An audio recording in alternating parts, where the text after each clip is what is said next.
Hi friends, ആദ്യം നമുക്ക് ഇത് ഫുഡ് എന്തൊക്കെയാണെന്ന് നോക്കാം.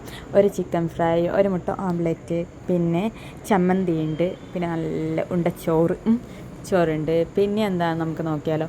പിന്നെ ഉള്ളതാണ് അച്ചാറുണ്ട്, നല്ല കടുമാങ്ങ അച്ചാർ, പിന്നെ രസം, ഇത് കാബേജ് വറവ്, പുളിങ്കറിയല്ല കേട്ടോ, പച്ചടിയാണ്, പൈനാപ്പിൾ പച്ചടി, പപ്പടം, പിന്നെ ഒരു മീൻ കറിയുണ്ട്. ഇതെന്താണെന്ന് വെച്ചാൽ എൻ്റെ വീട്ടിൽ ഇൻഡക്ഷനാണ് ഞാൻ യൂസ് ചെയ്യല് ഫുഡ് ഉണ്ടാക്കാൻ വേണ്ടിയിട്ട്. അതിൻ്റെ സ്വിച്ച് കംപ്ലൈൻ്റ് ആയിപ്പോയി കേട്ടോ. അതുകൊണ്ട് നമ്മളിത് ഓർഡർ ചെയ്തതാണ്. അപ്പം നമുക്ക് നല്ല അടിപൊളി മീൻ കറിയാണ് കേട്ടോ. നല്ല കുടംപുളി ഇട്ട് വെച്ച് നല്ല എന്താ പറയുക, മത്തിക്കറി, ചെറിയ മത്തിക്കറി.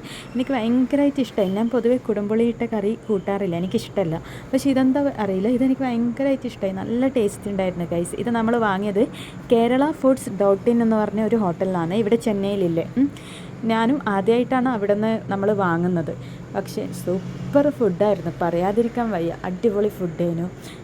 ഞാൻ പുളിങ്കറിയെന്ന് വെച്ചിട്ടാണ് ഇതെടുത്തത്. നോക്കുമ്പോൾ ഇത് പൈനാപ്പിൾ ആയിരുന്നു, അതിൻ്റെ ഉള്ളിൽ പൈനാപ്പിൾ പച്ചടി എന്നൊക്കെ പറയാം. നല്ല ടേസ്റ്റ് ഉണ്ടായിരുന്നു. മീൻകറി. എന്നാലും എനിക്ക് എന്താ പറയുക, ഞാൻ അങ്ങനെ പൊതുവെ കുടംപുളിയിട്ട കറി കൂട്ടാത്ത ഞാൻ നന്നായിട്ട് ഈ കറി കൂട്ടിയിട്ട് ചോറ് തിന്നേ. എന്നിട്ട് ഞാനത് പൊതുവേ ഹോട്ടലിൽ നിന്ന് വാങ്ങിയത് ഞാൻ അങ്ങനെ കറിയൊന്നും ബാക്കി എടുത്ത് വെക്കാറില്ല. പക്ഷേ ഇപ്രാവശ്യം മീൻകറി ഞാൻ ഫ്രിഡ്ജിലേക്കും എടുത്ത് വെച്ച്.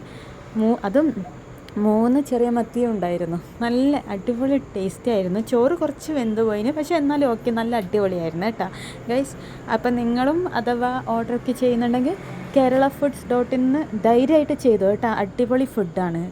എനിക്ക് തോന്നുന്നു നിങ്ങൾ പലരും കഴിച്ചിട്ടുണ്ടാവും, ചെന്നൈ മലയാളീസൊക്കെ. ഞാൻ ആദ്യമായിട്ടാണ് ഇത് കഴിക്കുന്നത്. ഇതെന്താ കാര്യം എന്ന് വെച്ചാൽ, നമ്മുടെ വീട്ടിൽ നിങ്ങൾക്കറിയാം ഞാൻ ഇൻഡക്ഷനാണ് അധികം യൂസ് ചെയ്യുന്നതെന്ന്. അപ്പോൾ ഇൻഡക്ഷൻ കംപ്ലൈൻ്റ് ആയതല്ല, അതിൻ്റെ പ്ലഗിൻ്റെ സ്വിച്ച് കംപ്ലൈൻ്റ് ആയിപ്പോയി. സ്വിച്ച് അങ്ങ് ഉള്ളിൽ ഇട്ടിട്ടാവുന്നില്ല. അവസാനം എന്തൊക്കെ ചെയ്ത് സ്വിച്ച് അങ്ങ് ഉള്ളിലായിപ്പോയി. അതുകൊണ്ടാണ് ഇതൊക്കെ വാങ്ങിയത് കേട്ടോ. അപ്പോൾ ഇത് കണ്ട, ഞാൻ ഓരോ സാധനങ്ങളും നിങ്ങൾക്ക് എണ്ണി കാണിച്ചു തരുവാണ്, അതിൻ്റെ ടേസ്റ്റും കാര്യങ്ങളെല്ലാം. എന്നിട്ട് ആ സ്വിച്ച് അങ്ങനെ ആയതുകൊണ്ടാണ് ഫുഡ് ഓർഡർ ചെയ്തേ. ഒന്നാമതെന്ന് വെച്ചാൽ ഇത് വലിയൊരു പ്ലഗാണ്. അപ്പോൾ നമ്മൾ ഇൻഡക്ഷൻ്റെ പ്ലഗ് ഇതുപോലത്തെ വലുതാണ്. അത് വേറെ ഒരു പ്ലഗിൽ സ്യൂട്ടാവുന്നുണ്ടായിട്ടില്ല. അവസാനം നമ്മൾ പിന്നെ എക്സ്ട്രാ എക്സ്റ്റൻഷൻ വാങ്ങി. 3 പ്രാവശ്യം എക്സ്റ്റൻഷൻ വാങ്ങി ഓൺലൈനായിട്ട്. അതൊന്നും സ്യൂട്ടാവാണ്ട് ലാസ്റ്റ് ഷോപ്പിൽ പോയി വാങ്ങിയ എക്സ്റ്റൻഷനാണ്. ഈ പ്ലഗ് വെച്ചിട്ടാണ് ഇപ്പോൾ യൂസ് ചെയ്യുന്നത്. തൽക്കാലത്തേക്ക് സ്ഥാനവും മാറ്റിയിട്ടുണ്ട്. ആ പ്ലഗ് കംപ്ലൈൻ്റ് ആയതുകൊണ്ട് നമ്മളെ മിക്സീൻ്റെ സ്ഥലത്താണ് ഇപ്പോൾ ഇൻഡക്ഷനെല്ലാം വെച്ചിട്ടുള്ളത് കേട്ടോ. അപ്പം ഇത്രയേ ഉള്ളൂ. എന്തായാലും എല്ലാവരും സബ്സ്ക്രൈബ് ചെയ്യണേ, ലൈക്ക് ചെയ്യണേ, കമൻറ്റ് ചെയ്യണേ.